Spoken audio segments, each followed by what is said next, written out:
Ok, bonjour, bonsoir les amis. Bienvenue encore pour une nouvelle vidéo avec Dr. Ram. Donc aujourd'hui, nous allons regarder un autre concours, le concours de 2011. Ok. Et nous allons regarder l'exercice numéro 4. Dans l'exercice numéro 4, c'est qu'on donne, on dit de considérer en fait cette série entière là. Donc on donne cette série entière. Euh, Nous allons étudier cette série entière. Il y a une série de questions. La première question qu'on nous a donnée, c'est de demander, c'est de déterminer le rayon de convergence. Ok, donc on va déterminer le rayon de convergence. Avant ça, il faut se rappeler de ce que c'est, comment on fait pour déterminer le rayon de convergence. Donc lorsque vous avez une série entière sous cette forme-là, Cn, ça peut être x moins certain x0 à la puissance n. Ok. Dans le rayon de convergence, pour trouver le rayon de convergence, c'est selon vous faites ceci, vous prenez la limite de la valeur absolue de Cn divisé par Cn plus 1, lorsque n tend vers plus infini. Ceci vous donne le rayon de convergence, quand vous avez une série entière. Donc c'est ce qu'on a fait, c'est ce qu'on va faire ici, parce que dans notre cas, nous avons, dans ce cas ici, notre Cn ici, c'est ce 1 divisé par factoriel de 3n. C'est ce qu'on a comme Cn. Et Cn plus 1 va vous donner simplement 1 divisé par, donc dans ce cas, c'est qu'on a Cn qui nous donne 1 sur factoriel de 3n. Ok. Et Cn plus 1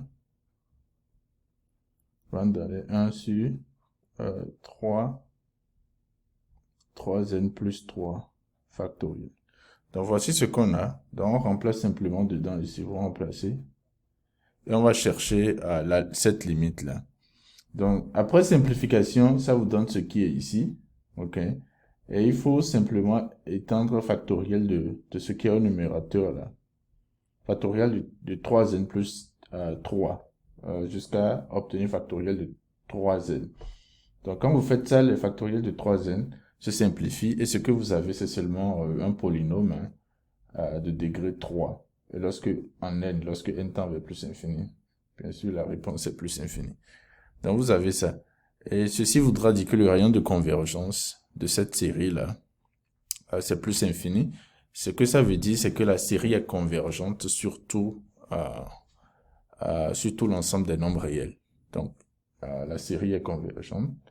Dans notre série, on dit le rayon de convergence, en fait, c'est R. Ce qui fait que la série est convergente sur tout. La série converge. Dans la série converge sur R. Voilà. C'est ce que nous avons dans la série converge sur R. Maintenant, la deuxième question demande de montrer que, c'est une partie de la première question, de montrer que, en fait, la fonction f qui est égale à cette série-là vérifie une équation différentielle linéaire de troisième ordre. Le troisième ordre, ça veut dire que c'est une équation différentielle qui contient, qui s'écrit sous cette forme-là. Donc, vous aurez un A, la troisième dérivée de f plus un B, la deuxième dérivée de f plus un C, la première dérivée de f plus un f égale à une fonction g de x. Voilà, on aura une équation différentielle de cette forme-là. C'est ce qu'on nous demande de montrer, que f vérifie une équation différentielle de cette forme. En tout cas, on doit avoir la troisième dérivée. Et a, b, c, il y a un d ici. D, tout ça, ce sont des constantes. Des constantes. Et c'est ce qu'on nous demande de montrer. Donc, nous avons écrit f de x. Donc, vous avez f de x qui est l'expression qu'on nous a donnée. Vous pouvez écrire quelques thèmes pour voir clairement ce que ça donne. Ça fait 1. Le premier thème, lorsque n est égal à 0, vous avez 1, parce que factoriel de 0, c'est 1. Dans 1, moins x au cube, sur factoriel de 3, plus x à la puissance 6, factoriel de 6, plus x à la puissance 9, factoriel de 9. Le prochain sera plus. Et vous continuez comme ça. Vous aurez 3 fois. On a 3 fois 3, vous aurez 3 fois 4, vous aurez 12. Et ça continue comme ça. Donc, pour calculer la première dérivée, ok, c'est très simple, le calcul de la première dérivée. Il suffit seulement de dériver normalement. Puisqu'on est en train de dériver par rapport à x, donc les 3n ici, j'aurai 3n, x à la puissance à 3n moins 1, c'est factoriel de 3n. Maintenant, on peut simplifier un peu en écrivant, bien sûr, factoriel de 3n, c'est égal à 3n fois factoriel de 3n moins 1. Ok, on connaît cette formule-là, des factoriels. Donc, en écrivant cette formule, on simplifie, nous trouvons l'expression qui est ici. Ok. Dans la dérivée, en fait, la première dérivée nous donne ce qui est ici. Nous allons dériver une deuxième fois en partant de la première dérivée. Donc, quand vous faites la même chose, vous trouvez que la dérivée seconde, en fait, ça vous donne ce qui est ici. Donc, l'expression qui est ici, ça nous donne la dérivée seconde. Ok. Maintenant, si vous dérivez la troisième fois, vous allez voir également, vous utilisez le même principe. Et vous arrivez maintenant que la dérivée d'ordre 3 vous donne ce qui est ici. Donc voilà un peu comment vous calculez les dérivées. Vous pouvez écrire quelques thèmes de la deuxième dérivée, de la première dérivée, deuxième et troisième dérivée. Vous comparez ça en dérivant l'expression que vous avez ici, directement. Vous allez voir que ça va vous donner, ce sera consistant.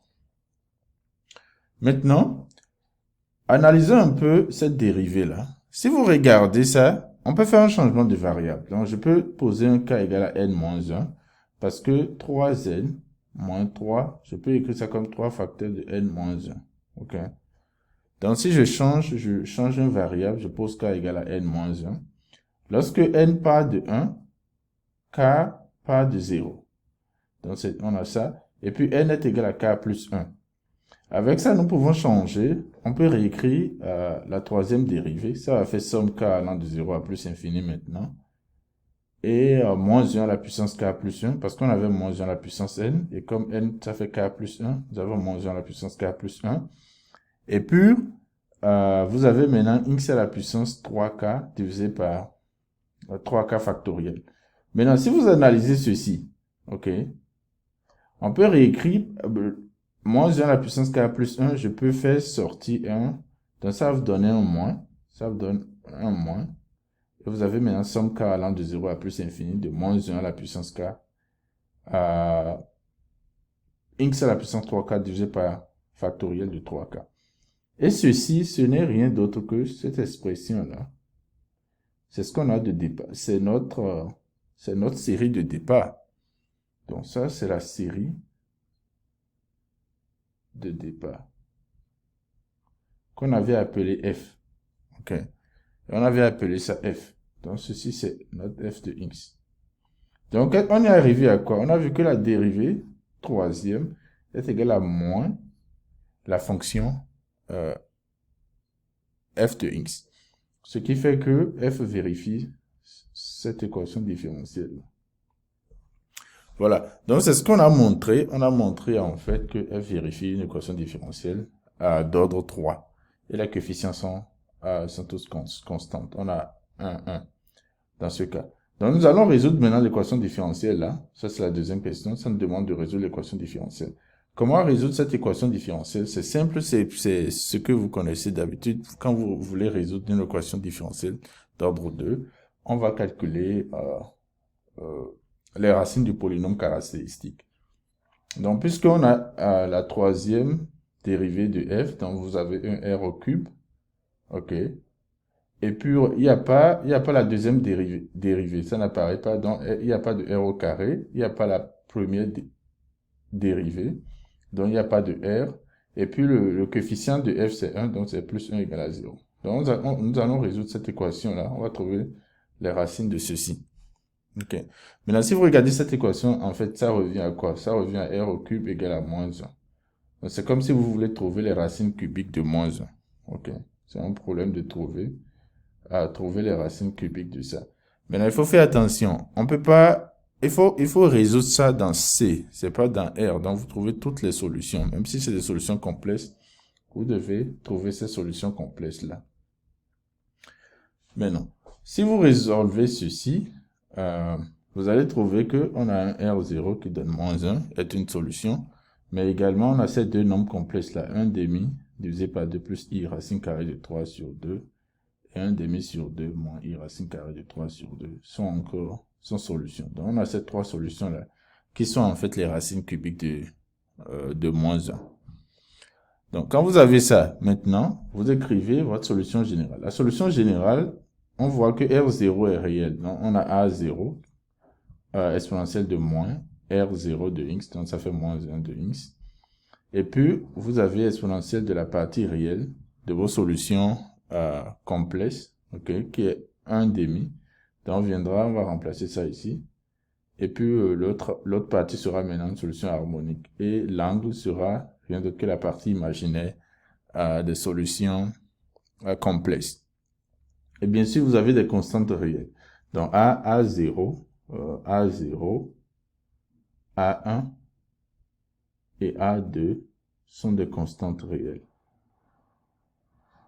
Ce sont des constantes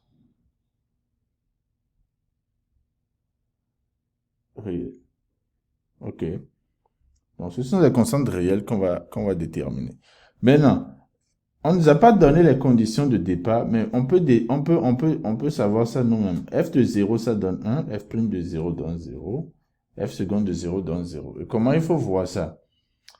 Vous venez simplement ici. Ça, c'est f de x. Quand vous remplacez 0 dedans, vous avez 1. Si vous dérivez, vous aurez un carré ici.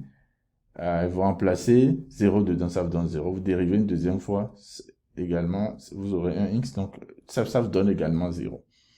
Donc, la deuxième dérivée et la première dérivée en 0, ça vous donne 0.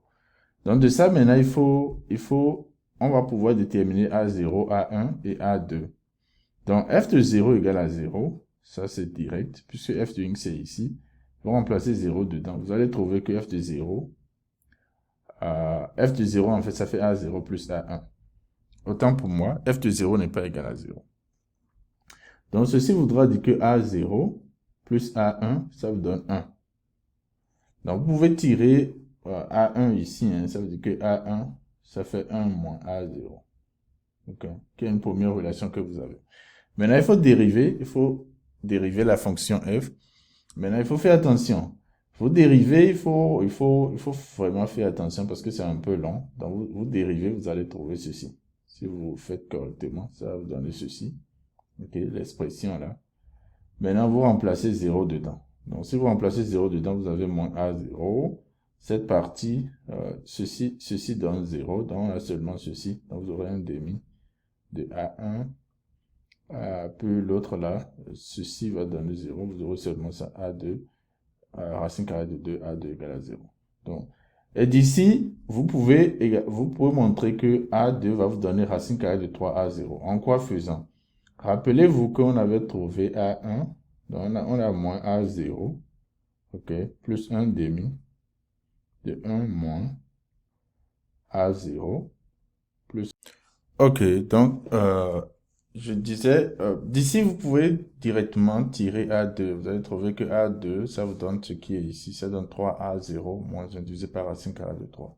Donc, ce que vous faites simplement, on a moins A0 et on a, ça fait plus 1 demi de 1 moins A0, ce qui est plus racine carrée de 3 sur 2, A2 égale à 0. Donc, si vous résolvez ça, il suffit seulement de faire ça de façon... en fait, ça c'est simple. Hein. Vous allez vous trouver ce qui est ici. Mais vérifiez, revérifiez pour voir si tout est clair. Si vous trouvez autre chose, faites-le moi savoir. Maintenant, ça veut dire que vous pouvez écrire partiellement votre fonction là. Vous pouvez l'écrire sous cette forme-là. Sous la forme qui est ici. OK. On ne connaît pas encore la valeur de A0, mais on sait qu'une fois qu'on connaît A0, c'est qu'on peut réécrire totalement la fonction. Maintenant, il faut calculer maintenant la dérivée seconde. Quand j'ai fait, c'est ce que j'ai trouvé. C'est un peu long, mais il faut faire ça de façon très, comment je dis, très attentive. Vous allez arriver à cette expression-là. Autant pour moi. Donc, vous trouvez toute cette expression-là. Ça vous donne la dérivée seconde. Et vous faites la même chose, vous remplacez 0 dedans. Vous dites que c'est égal à 0. Et vous allez trouver maintenant, vous avez A0, A1, A2. Une relation entre A0, A1, A2 qui vous donne 0. Vous faites la même chose, vous remplacez A1 par 1 moins A0. A2 par 3A0 moins 1 sur racine carrée de 3. Et puis, finalement, si vous faites, vous allez arriver à ce résultat-là. D'après ce que j'ai fait, on trouve A0 qui nous donne simplement 2 divisé par 9. Ok. Maintenant, comment vous faites ça? Vous vous arrangez simplement. Vous mettez tous les thèmes en A0 ensemble et les constantes ensemble et vous renvoyez ça de l'autre côté. Vous allez arriver à ce résultat-là. Et de là, on trouve A1 qui fait 1 moins A0. Et puis A2, vous allez trouver A2 qui donne ceci. Donc voilà, nous avons tous nos coefficients. Nous avons A0, A1, A2. Et avec ces coefficients, maintenant, vous pouvez écrire. Ça veut dire que la fonction, votre fonction là, qui est solution de l'équation différentielle, ça nous donne, ça peut s'écrire sous cette forme-ci. Ok? Donc voici la forme de la fonction. Nous connaissons la forme de la fonction. Avec ça, la dernière question nous demande maintenant de déduire l'expression de la somme de cette série-là. Donc, si vous regardez cette série, c'est simplement cette série, c'est la série de départ qu'on avait là, n allant de 0 à plus infini, moins 1 à la puissance x à la puissance 3n, divisé par 3n factoriel. C'est cette série, mais simplement on remplace x par 1. Donc, en remplaçant x par 1, on trouve la série qui est ici. Ok. Donc, pour trouver la somme de cette série, simplement, ça veut dire que on va remplacer x par 1 dans f de x. Donc, on a f de x, on a l'expression de f de x, on va remplacer x par 1. Et quand vous faites ça, vous trouvez cette expression-là. Donc, voici la somme de cette série. Donc, ça, c'est un problème que j'ai trouvé très intéressant. Et je vous exhorte à parcourir le matériel. Si vous avez des questions, n'hésitez pas à me faire des commentaires. S'il y a des parties d'ombre, s'il y a des choses que j'ai dit qui vous semblent un peu, qui vous semblent incorrectes, n'hésitez pas aussi à me faire part de ça. Et puis, j'espère que vous avez compris. Et comme je l'ai dit d'habitude, n'hésitez pas à partager mes vidéos, à aimer et à vous abonner à ma chaîne pour plus de vidéos comme ça. Merci et à la prochaine fois.